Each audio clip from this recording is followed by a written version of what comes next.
Moi, je vais être le plus grand chasseur du village. Je ramène de la viande à tout le monde. Avec ma langue, je n'ai peur de rien.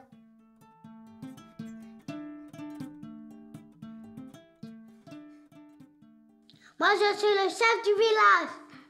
Et c'est moi qui règle les conflits et les problèmes. Tout le monde écoute mes conseils. Et toi, tu es qui? Moi, je suis celui qui raconte des histoires. Je veux être le griot. Ah oui, comme Papa Yaya. Oui, comme Papa Yaya.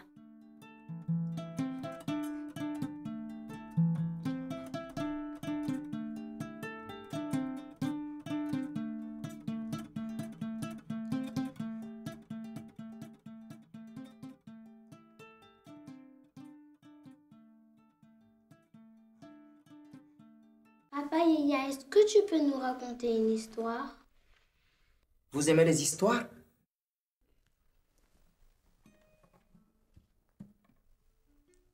Je vais vous en raconter une histoire. Que mon père me l'a racontée il y a de cela très très longtemps. Que son père lui a raconté au pied de cet arbre. Venez, approchez. Approchez auprès de moi.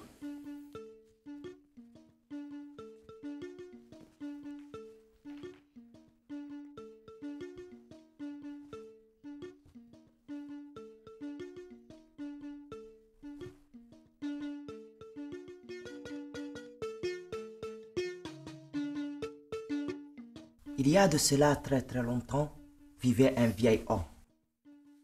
Un vieil homme très fatigué. Un vieillard très très fatigué.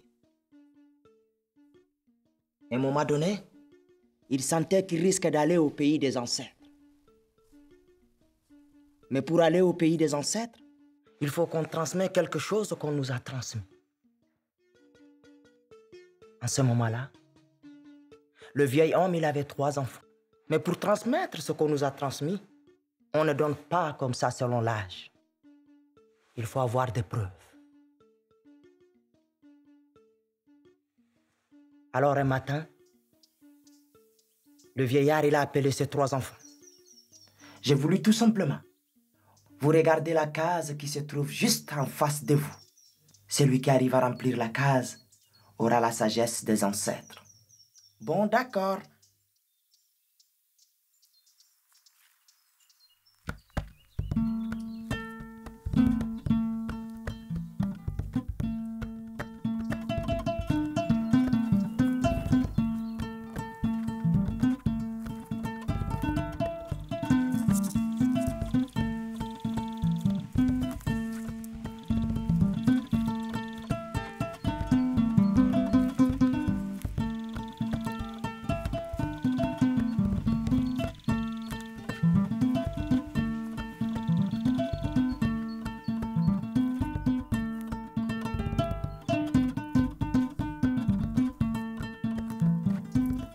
Mon père, il est très fatigué.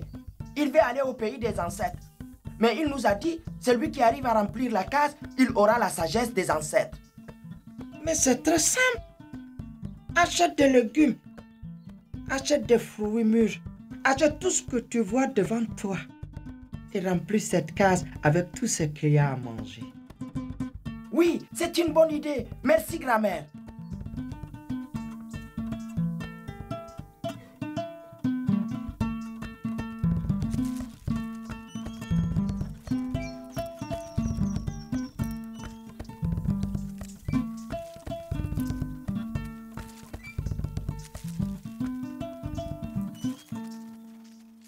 Il a rempli la case. Il a appelé son père, il a appelé ses frères. Voilà, j'ai rempli la case. Non, c'est comme ça que j'aurais fait aussi. Je suis sûre que c'est lui qui va recevoir la sagesse des anciens. Tu penses qu'à manger toi de toute façon. Attendez un peu, écoutons ce que le deuxième fils va faire. Le père, il a dit, maintenant c'est à ton tour.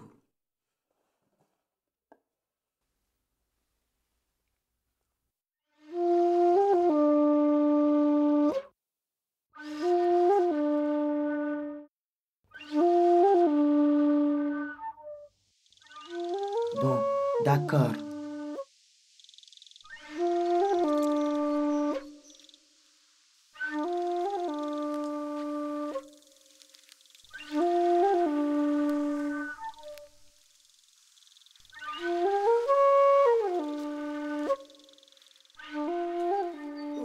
banyu nankaloba. Oba mananka goge katawe maji. Oba mananka goge katawe bini. Oba mananka goge no te maji. Oba banyu binau chaloba. Oba mananka goge no te maji. Loba mane no umgi allo ngaso. Oba baba nyu binau chaloba.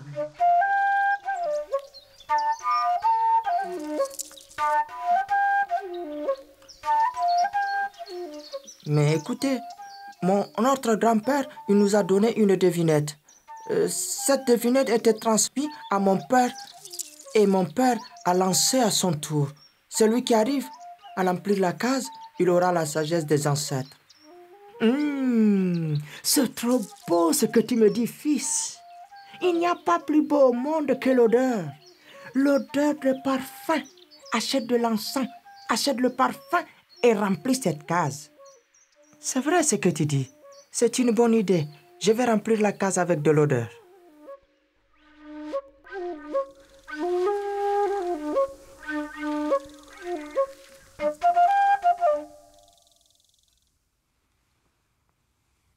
Voilà, j'ai rempli la case à mon tour. Il a appelé son père. Il a appelé ses frères. La case sentait bon, remplie d'odeur, de parfum, de l'encens du monde entier. Elle a raison, la mamie, il n'y a rien de mieux que l'odeur. En plus, là, on sait que toute ta case est bien pleine. Si j'étais lui, j'aurais fait la même chose que lui. Non, c'est nul l'odeur. En plus, ça pique le nez et les yeux. Alors qu'avec la nourriture, là, au moins, on peut la goûter. Papa Yaya, raconte-nous comment il a rempli la case, lui.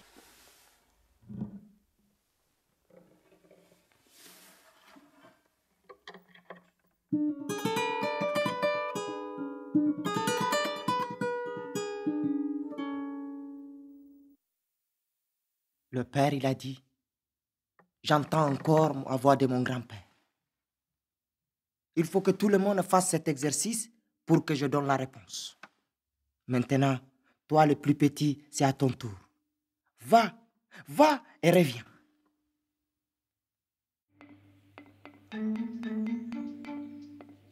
Bon, d'accord.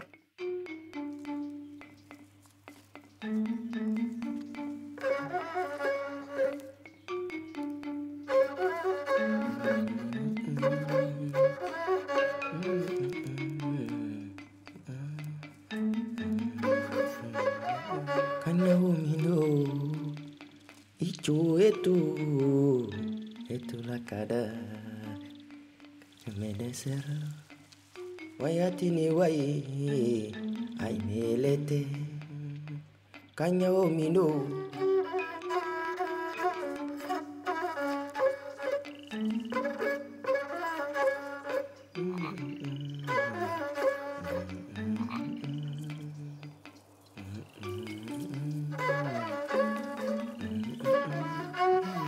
wayatini wai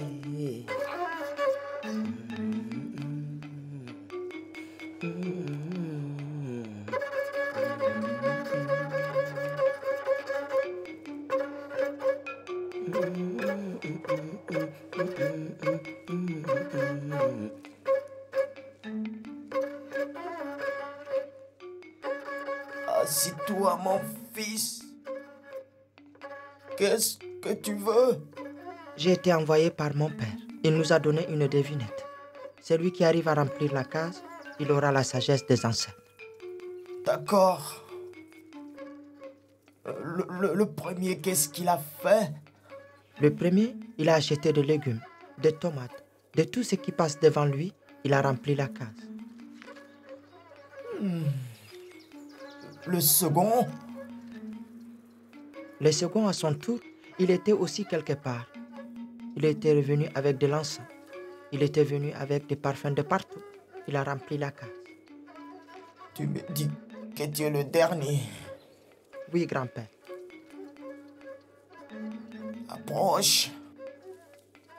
Tends-moi ton oreille.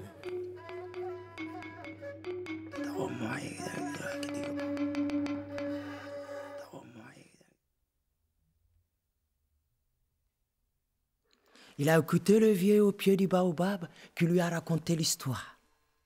Et puis il a repris sa route. Il a marché pendant très longtemps. Arrivé au village, il a appelé son père. Il a appelé ses frères. Puis, il est parti ramasser du fagot. Il a ramené du fagot, il a mis du fagot au milieu de la case. Et là,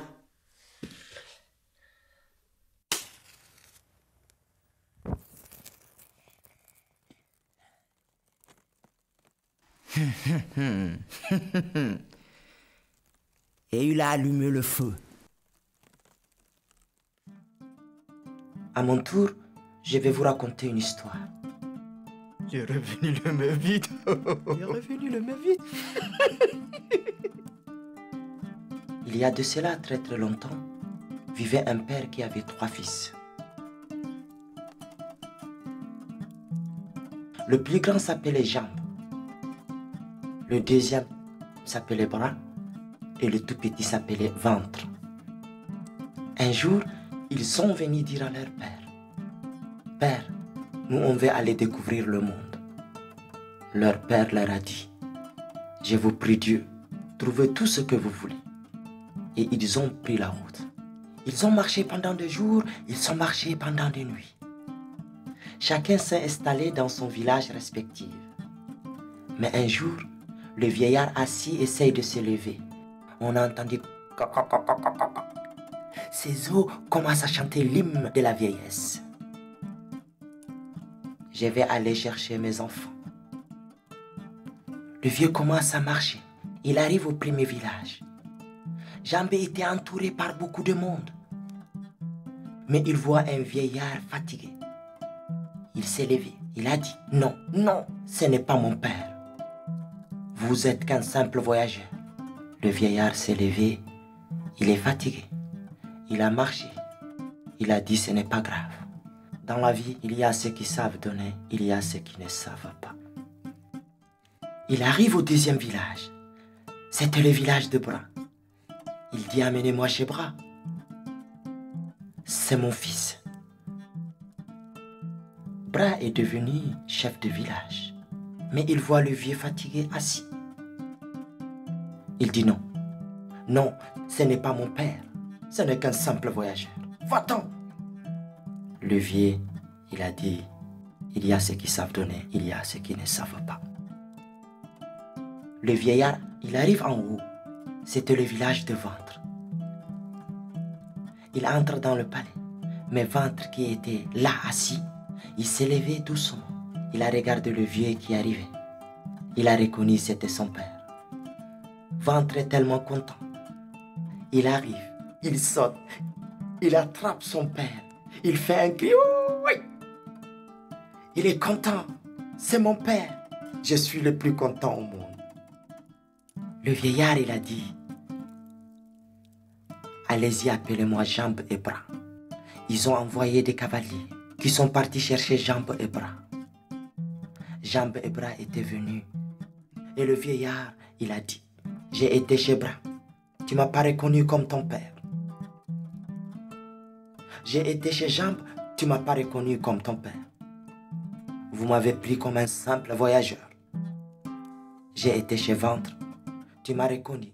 Tu m'as dit que je suis ton père. Et tu m'as pris. Tu m'as embrassé. Tu m'as poussé un cri. Et tu m'as fait entrer dans le palais, dans la place la plus haute du village. Maintenant, je suis le plus heureux au monde.